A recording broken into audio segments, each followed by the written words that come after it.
Good evening, folks. Triple Crown here, coming to you from Vancouver, British Columbia.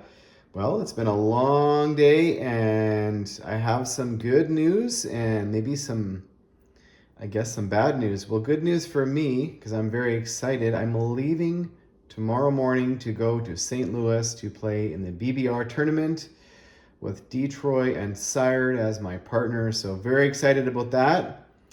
The bad news is I'm going to be pausing the game after this round until I get back, which is going to be late Monday night, early Tuesday. So just an FYI. But yeah, this was a fantastic round for the Axis. The pendulum is swinging back and forth. Let's get into it for the Japanese, and they were very clever. They have outmaneuvered the Americans. So the Japanese were just trying to be relevant. Like, what are they going to do once they've captured Calcutta and gobbled up the money islands and put pressure on Russia and have all this money and all this navy? Well, trying to put it to good use, and it looks like as of right now, they've taken the Marshall Islands, which was theirs, and they built a naval base there. And from the naval base, they are able to land in Hawaii and also go to San Francisco. So that is a dual threat. And the size of their navy is equal. Just this navy here is equal to the size of the American Navy. They have one fewer boats. So they could take a swipe and basically mutual destruction, which they might do. However, if they're to do that, they're going to need all of their aircraft from all these boats. And if they're going to take Hawaii, they currently have 14 ground units between this island and this island, which is the Marianas, and they've got a naval base there as well. And currently the Americans they've got a fortification, they've got a coastal gun, and they have 8 ground units there. So the Japanese they'd be bringing in 14. So they'd be attacking less. They'd be attacking a fortification. So they would need some of their aircraft to join in that attack. So the Japanese probably don't have enough to do both. However, if they are going to combine their navies 1 and 2 and go to Hawaii first and take Hawaii, they definitely would have, once they combine their navies, if they combine their navies, they're going to outnumber the American fleet by about 15 boats. And considering America only has a major factory on the coast, they can only build 10. So that is putting the Americans in a very precarious spot. Oh, I should also say the Americans also nuked their air and naval base in Hawaii. So when the Japanese come, they are not going to have the use of that. And they're going to nuke the one at Midway as well. And the one in Guam. They're going to nuke all of them. Just to remind myself, I forgot to do it, but I did think of it. So Japan also built even more navy back here as a follow-up. However, that will not be able to make it to Hawaii next turn, and they did not want to put it in this sea zone here because the Americans could have reached it from their sea zone. So it would have been potentially a sacrificial lamb. Japan does have a couple transports, so their follow-up of transports isn't quite there. And however, in doing this, they have vacated the money island. So what does that mean for the Australians? Actually, their navy is now all over here. Forgot to move.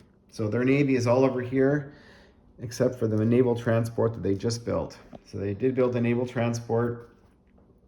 They don't want to get too crazy because what happens if the Japanese decide to come back south? So that means potentially Sydney is on the table. So they don't want to build too much stuff. They did build a Australian Z unit, which is, if it was to combine with, I think an amphibious attack, it's a +1. The Australia did fly a couple of its medium bombers up to San Francisco. And this over here is the amalgamated Japanese stack. So that's about, I wrote it down. Anyways, there's about 10 more units total that can attack this stack of units that's sitting currently here in this northeast Chinese territory that has about 25 or 27 Russians, and the Russians have a follow-up sitting behind, and the Chinese or the Japanese do not.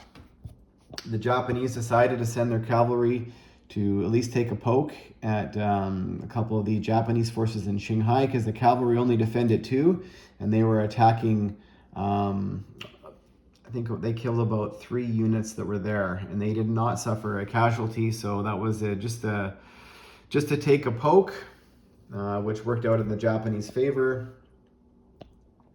And currently here, the Japanese are waiting bay because the British Navy is just too big to come around the Horn, and they want to stay close to Calcutta. The Russians did build a follow-up should this territory here fall in, what is it called?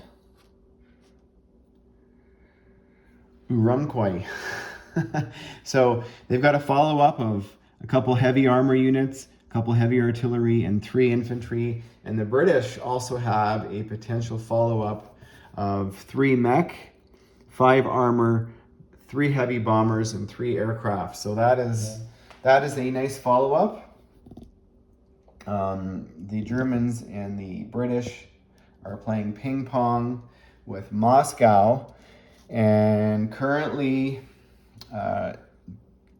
because Germany did not want to basically put its forces in a position where they could be taken out in Orly Kursk or Western Ukraine, they are coming around the horn of the Pripyat Marches, headed north. So in another round or two, the forces are going to be somewhat more even, and maybe the Germans, once they take Moscow, they're going to be able to hold it, especially if all of these forces have to head towards taking out whatever Japanese forces are left behind. And why that's a good proposition, because the Japanese are attacking with mostly 2s and 3s, so they're going to need their aircraft. And how many are they going to have left over? Are they going to lose their aircraft to take the territory?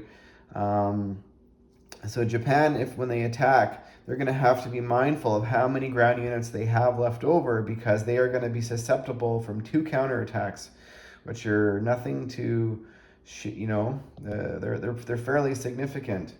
The British also built a couple more naval transports and ground units here in call this the double Cairo or North Africa factories.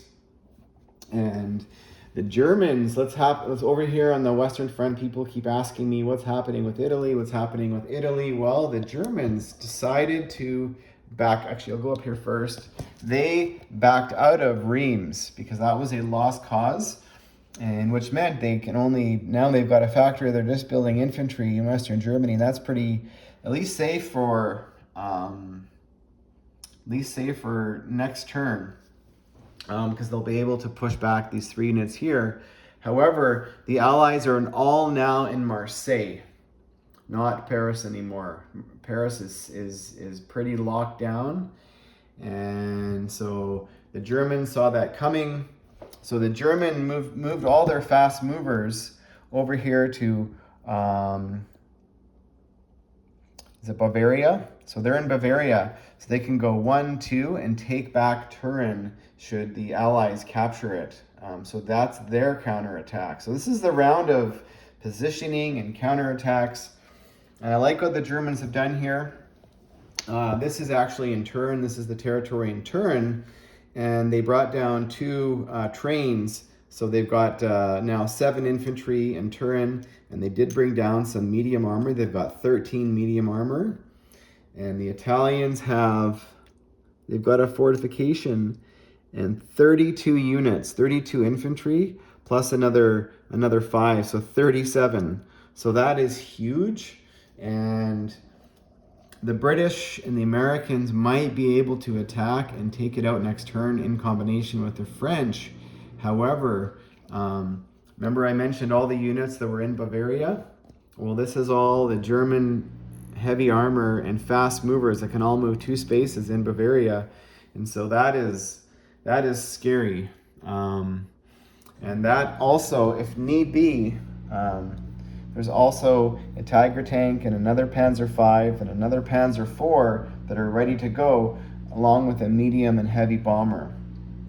So as of now, Italy is safe.